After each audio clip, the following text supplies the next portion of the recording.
Hey everybody, it's Ron. We tell a lot of different kinds of stories here on Business History. Some are a little lighter, some are surprising, and some are just a little strange. But today's story is more serious. It takes us into the final hours of the Nazi regime at the end of World War II.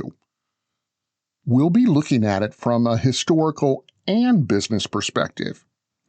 Even so, the story does include references to death and suicide, so I just wanted to give you a quick heads up before we began.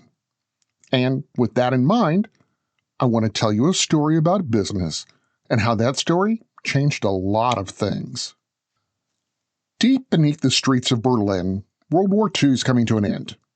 Above ground, Soviet artillery is hammering the city block by block. Entire neighborhoods are burning as the Red Army pushes closer to the center of the German capital, and everyone inside the government bunker beneath the Reich Chancellery understands the same thing. The Third Reich is collapsing. But inside the bunker, the routines of power continue. Secretaries sit at typewriters, and officers move between rooms carrying messages. Reports arrive from military units that no longer truly exist, and orders are still being written, signed, and passed along as if the system that has controlled Germany for more than a decade is still capable of functioning. That's what makes what happens next so revealing and a little strange. Late on the night of April 29th, in one of the cramped rooms inside that bunker, a small group gathers for a wedding ceremony. The groom is the man who has ruled Germany since 1933. The bride is a woman who has remained with him as the regime around him has collapsed. Outside, the city continues to shake under artillery fire. Inside, the ceremony proceeds. And almost immediately afterward, the work continues. Documents are drafted. What's called political testament is dictated. In it, successors are named and instructions are written for what the government should look like after its leader is gone. Within a day, both the bride, Eva Braun, and the groom, Adolf Hitler, will be dead at their own hands. And the command structure that once directed one of the largest industrial systems that ever existed in Europe will begin collapsing with them. Which raises a different set of questions. When a system like that begins to fall apart, who decides what happens to it next? What happens to the industries, the companies, and the economic machinery that it controlled? And what decisions were being put into place inside that bunker at the exact moment that wedding ceremony was taking place on April 29th, 1945.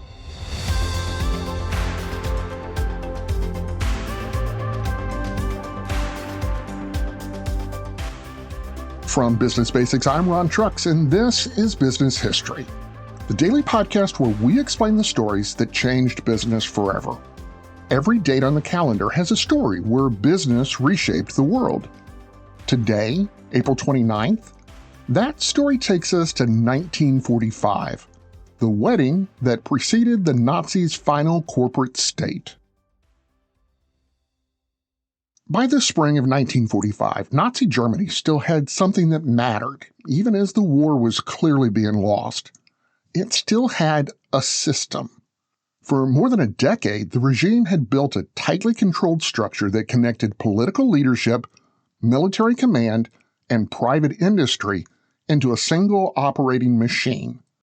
Steel production, chemical manufacturing, transportation networks, and weapons development were all tied together through centralized authority in Berlin, allowing decisions at the top to ripple quickly through the entire economy.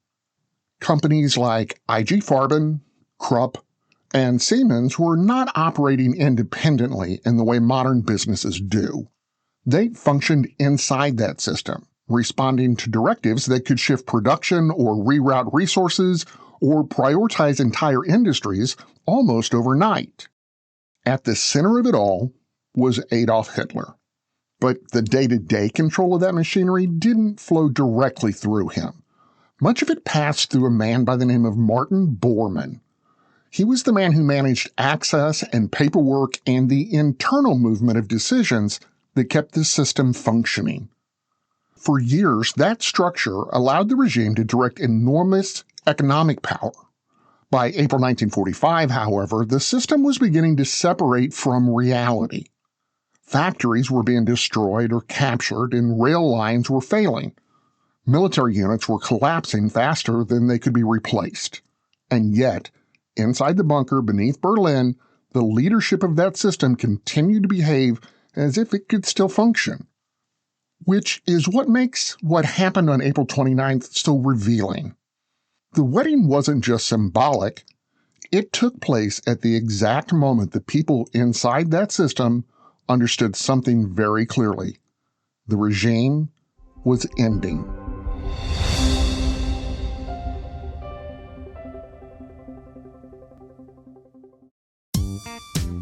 When I smoke weed, I get lost in the music. I like to isolate each instrument. The rhythmic bass, the harmonies on the piano, the sticky melody.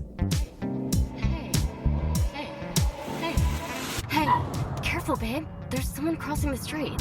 Sorry, I didn't see him there. If you feel different, you drive different. Don't drive high. It's dangerous and illegal everywhere. A message from NHTSA and the Ad Council.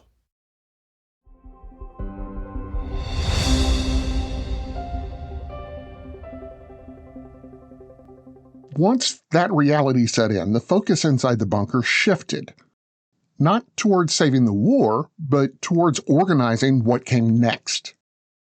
Late on the night of April 29th, as the wedding ceremony gave way to paperwork and planning, a secretary began typing what Adolf Hitler called his political testament. It wasn't written for the public, and it wasn't meant to inspire. It was meant to assign future control. Inside that document, Hitler began removing people he no longer trusted and naming those he believed would carry the system forward, at least on paper. Hermann Goering, once positioned as his successor, was stripped of power. Heinrich Himmler, who had attempted to negotiate with the Allies, was labeled a traitor and removed entirely. In their place, new roles were assigned, reshaping the leadership structure in what amounted to a final reorganization. Admiral Karl Donitz was named head of state. Joseph Goebbels was named chancellor.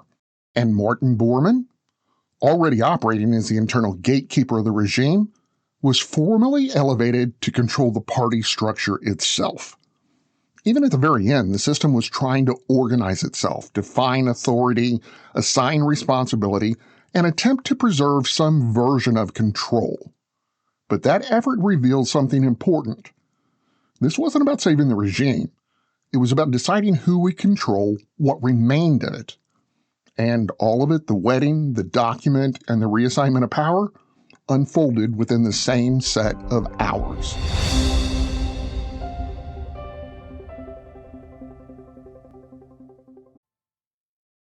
The new Wegovy pill is now available through Weight Watchers. Powerful GLP-1 results in a simple pill at the lowest price available. And with Weight Watchers, you can get doctor support and personalized nutrition programs. See if you qualify at weightwatchers.com. Ad not reviewed or approved by Novo Nordisk.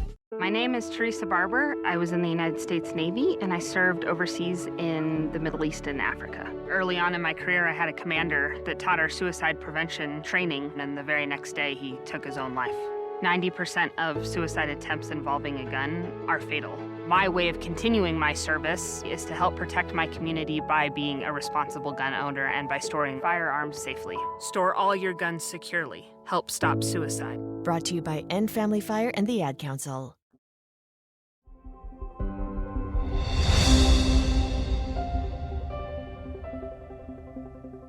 Within days, the structure outlined in that document not only collapsed, it became completely irrelevant.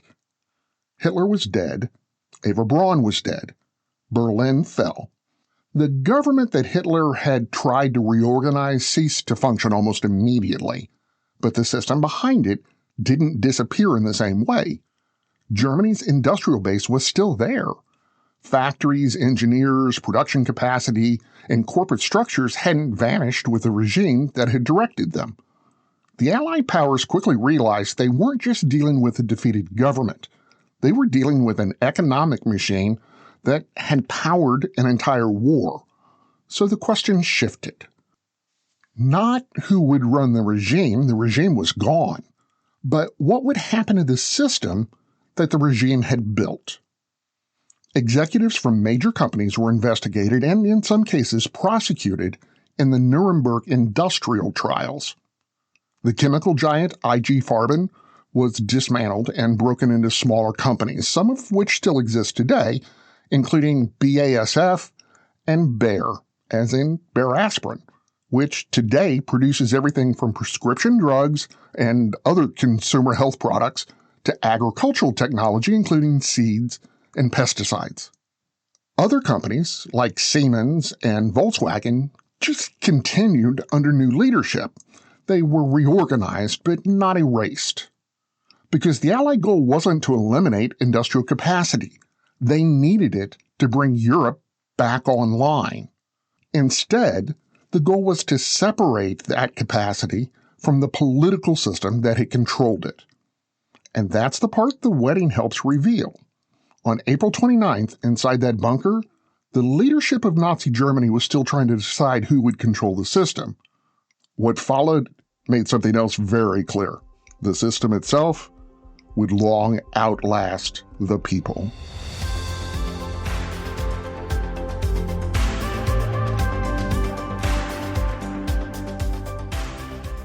I'm Ron Trucks, and this is Business History, the podcast that finds the turning points behind the headlines.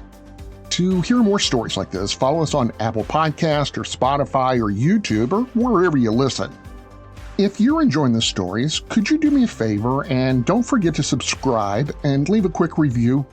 It helps more people find the story behind the business.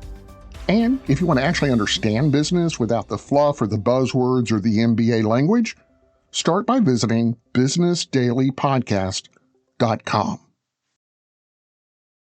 You're listening to this podcast, so I know you've got a curious mind. Here's a helpful fact you may not know yet. Drivers who switch and save with Progressive save over $900 on average. Pop over to Progressive.com, answer some questions, and you'll get a quick quote with discounts that are easy to come by. In fact, 99% of their auto customers earn at least one discount. Visit Progressive.com and see if you can enjoy a little cash back. Progressive Casualty Insurance Company and Affiliates. National average 12-month savings of $946 by new customers surveyed who saved with Progressive between June 2024 and May 2025. Potential savings will vary.